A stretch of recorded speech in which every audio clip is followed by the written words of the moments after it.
И покрај настојувањата на општина Дојран, хидросистемот Ѓавото не го полни Дојранското езеро. Градоначалникот Ангов бараше од Министерството за животна средина и просторно планирање да го пушти хидросистемот во текот на летниот период, бидејќи е клучно да има свежа вода во најтоплото време. Односно да го одржува нивото на водата во летниот период кога има најголеми испарувања.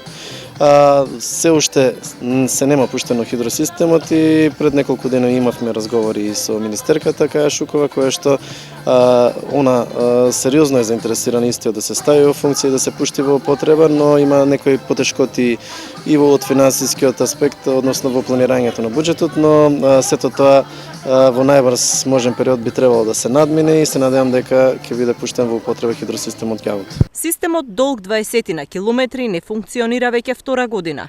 Министерството за животна средина го исклучи лани во март поради преголемите сметки за електрична енергија. Ова е каналот што треба да прави дотур на свежа вода од хидросистемот Ѓавото во Дојранското езеро. Иако е почеток на летото, тој се уште не е во функција. Нивото на Дојранското езеро е на задоволително ниво, но поради шештините, познавачите на состојбата на Дојран сметаат дека дотур на свежа вода ќе биде добро за растителниот и животинскиот свет, бидејќи водата во летниот период достигнува превисока температура.